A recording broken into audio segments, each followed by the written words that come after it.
चलिए शुरू करते हैं। कैसा जाएगा मेष राशि के सभी जातकों के लिए आने वाले मई 2026 का ये महीना। मेष राशि वालों, मई का ये जो महीना एक अजीब सा कॉम्बिनेशन आपके चार्ट में आपकी राशि के लिए बना रहा है। बाहर से ना सब कुछ ऐसा लगेगा, या बाहर के लोगों को आपको देखकर सब कुछ ऐसा लगेगा बढ़िया है, सही चल रहा है, काम चल रहा है। आपको भी इवन बाहर से ये शो करना पड़ेगा कि हाँ सब ठीक है, बढ़िया है, मस्त है, मजे। लेकिन अंदर आपके ना एक मिसमैच वाली फीलिंग रहेगी, एक अधूरापन रहेगा, एक खालीपन रहेगा। जैसे आप किसी कोई काम है, कोई इंपॉर्टेंट मीटिंग है, कोई काम है, वो करने गए, आपने उसके लिए तैयारी भी थोड़ी बहुत करी, नोट्स प्रिपेयर करे, आप क्या बोलेंगे क्या नहीं बोलेंगे, लेकिन जैसे ही वो काम आएगा, अरे यार मैं क्या करूं, मैं क्या बोलूं, मैं बोल पाऊंगा या नहीं बोल पाऊंगा, एक इनसिक्योरिटी, एक एंजाइटी आपके अंदर डेवलप होगी और ये थ्रू आउट पूरे महीने काम करेगी। ये जो आपकी इंटेंशन थी कि मैं काम को बेहतर करूं, लेकिन आपके एक्शंस में आप घबरा जा रहे हैं, इसके बीच का जो गैप है आप इस पूरे महीने नोटिस करेंगे और ये आपके लिए इस पूरे महीने का एक थीम है। महीने की शुरुआत में ही कॉन्फिडेंस है आपके अंदर, आपको लगेगा कि कॉन्फिडेंस की कोई कमी नहीं है मेरे अंदर, आपको ये भी लगेगा कि चीजें मेरे कंट्रोल में, मैं जब चाहूं से ठीक कर लूंगा। लेकिन साथ ही साथ एनर्जी का जो आपकी बॉडी की एनर्जी है, जो काम करने में जो ऊर्जा लगती है,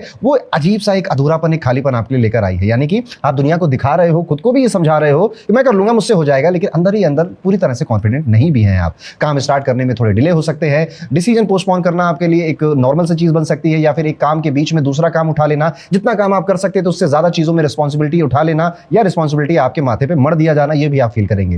ये सब कुछ इस महीने में शुरुआत के 15 से 16 दिन के अंदर ही आपके साथ होने लगेगा। और फिर 16 तारीख के बाद, 16 मई के बाद आपको ऐसी भी फीलिंग आएगी 4-5 दिन के लिए कि यार आई थिंक मेरे अंदर ना कैपेसिटी नहीं है, मैं इनकैपेबल हो गया हूं, अब उस समय चला गया है, अब मार्केट बदल गई है, अब मुझे कुछ और पढ़ना पड़ेगा, कुछ और सीखना पड़ेगा। This is the movement of May month, जो कि 2026 को फिर से डिफाइन करेगा आप सबके लिए। यहां पर आपका एक इंटरनल रीसेट होगा। करियर के पर्सपेक्टिव से अगर देखें तो पहला जो हाफ है, पहले के जो 16 दिन है, इसमें आप देखेंगे कि आप एफर्ट्स डाल रहे हैं, आउटपुट आपके इक्वेशन के अकॉर्डिंग थोड़ा बहुत मिल भी रहा है, लेकिन फिर वही एक अधूरापन, उससे सेटिस्फैक्शन नहीं मिल रहा है आपको। फॉर एग्जांपल, आपने यूट्यूब पे वीडियो बनाया, बड़ी मेहनत करके वीडियो बनाया, लेकिन जब आप वीडियो बनाने के लिए उतरे, कैमरे के सामने आए ना, तो फिर आपको थोड़े डाउट स्टार्ट हो गए। और जब उसका आउटपुट आपने इमेजिन किया था कि 2 लाख व्यूज आएंगे, पर वो 1.5 लाख ही व्यूज आए, फिर वो एक अधूरा सपन आपको महसूस हुआ। इस तरह का एक पैटर्न आपके साथ मई में चलने वाला है, लेकिन इसका इंपैक्ट ज्यादा दिन नहीं चलेगा। ये एक फेज है जो कि आपको इंटरनली थोड़ा सा शेक करने आया है। आपके रिएक्शन बहुत मैटर करेंगे इस टाइम पीरियड में। आपको लगेगा कि लोग आपको समझ नहीं रहे हैं, या मैं खुद को नहीं समझ रहा हूं, मेरी मेहनत नोटिस नहीं हो रही है, इतना सब करने के बाद भी क्यों रिजल्ट मुझे उतने बेहतर या उतने अच्छे नहीं मिल रहे हैं।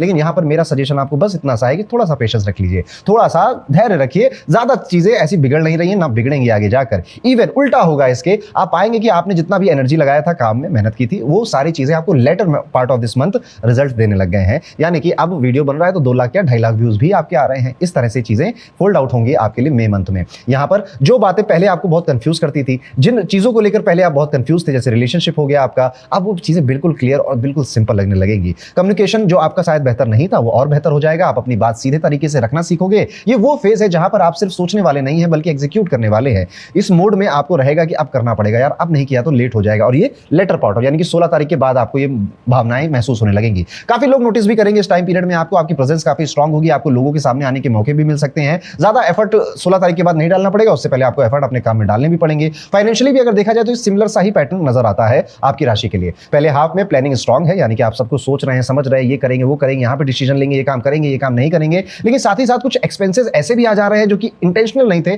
पर करने जरूरी हैं। जैसे आपने कॉन्शियसली सोचा कुछ बड़ा खर्चा नहीं करूंगा, अभी मैं इतना पैसा मुझे बचाना है, लेकिन फिर अचानक से छोटा भाई आया और उसने कहा कि भैया दांत टूट गया, दांत लगवाना है, नया बना, बहुत दर्द हो रहा है। अब ये क्या, एक्स्ट्रा एक्सपेंस है आपके जो आपके हो सकते हैं। मिड ऑफ द मंथ में, यानी कि आप देखेंगे कि 13 तारीख से लेकर 19 तारीख के बीच में आपका जो फोकस है वो नेचुरली पैसा बचाते हैं, पैसा बचा के मुझे आगे और रिच बनना है और अमीर बनना है या प्रॉपर्टी लेनी है, इस तरफ आपका फोकस जाएगा। और इसी टाइम पीरियड में आप कोई एफडी स्टार्ट कर सकते हैं, कोई इन्वेस्टमेंट, कोई म्यूचुअल फंड या फिर कोई गोल्ड खरीदना जैसी कोई चीज ऐसा कर सकते हैं, क्योंकि आप इंपल्स में ये काम करने लगेंगे, क्योंकि आपको अपने भविष्य को लेकर थोड़ी बहुत चिंता सता रही होगी।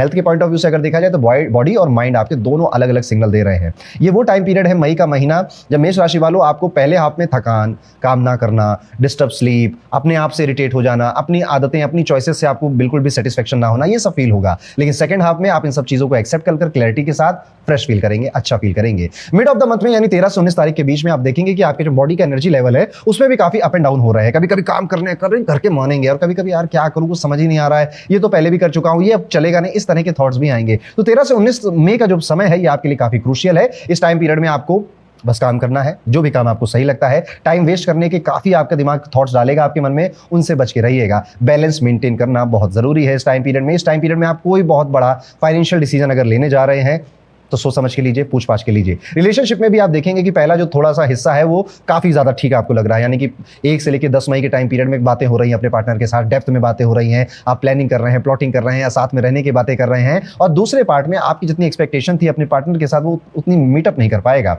अगर आप शादीशुदा है तो छोटी मिसअंडरस्टैंडिंग इसी वजह से और भी बढ़ जाएंगी। फीलिंग कुछ है, कह कुछ रहे हैं, शब्द कुछ कह रहे हैं, इंसान मीन कुछ और कर रहा है। मिड ऑफ द मंथ के बाद यानी कि आप अप्रॉक्स लगा लीजिए 19 मई 20 मई के बाद आपकी जो इमोशनल साइड है वो काफी ओपन हो जाएगी। आप नेचुरली लोगों से कनेक्ट कर पाएंगे और कई बार रोना भी आएगा आपको। जो चीजें आपके अकॉर्डिंग रिलेशनशिप में स्पेशली नहीं हुई उनके लिए आप थोड़े दुखी भी हो सकते हैं। विद्यार्थियों के लिए अगर बात करें, स्टूडेंट्स के लिए अगर बात करें तो यही पैटर्न उनके लिए भी रिपीट हो रहा है। पहले आप में एफर्ट्स के बावजूद भी फोकस टूट रहा है, कॉन्सेप्ट समझ में आ रहे हैं लेकिन रिटेन नहीं हो पा रहे हैं और ऐसा लग रहा है कि जैसे जैसे एग्जाम या फिर परफॉर्मेंस का दिन आ रहा है वैसे वैसे आप चीजें भूलते चले जा रहे हैं। ग्रास्पिंग पावर आपकी इंप्रूव तो जरूर हुई है लेकिन अंदर का जो एंजाइटी है वो आपको खाया जा रहा है। इसलिए ये परफेक्ट टाइम है आपके लिए ध्यान लगाने का, मेडिटेशन करने का। जब भी आपको ऐसा लगे कि आई एम नॉट प्रिपेयर्ड, मैंने पर आपने तैयारी की थी तो आपको बस एंजाइटी खाई जा रही है, आप जिस दिन ध्यान लगाना शुरू करेंगे 5-6 दिन करके देखिए आपको वो कॉन्फिडेंस वापस से आ जाएगा। अगर आपने 1 से लेकर 15 मई तक अपने आप को शांत रखा, अपने आप को काम करूंगा जो रिजल्ट होगा देखा जाएगा, अपने अंदर का जो खोखलापन है, जो खालीपन है, उससे आपने बेहतर डील कर दिया तो ये महीना काफी प्रोडक्टिव भी जा सकता है और काफी इफेक्टिव भी हो सकता है आपके लिए। इस महीने क्या बहुत सिंपल रेमेडी है क्योंकि यहाँ पे ऊर्जा का बहुत मिसमैच हो रहा है।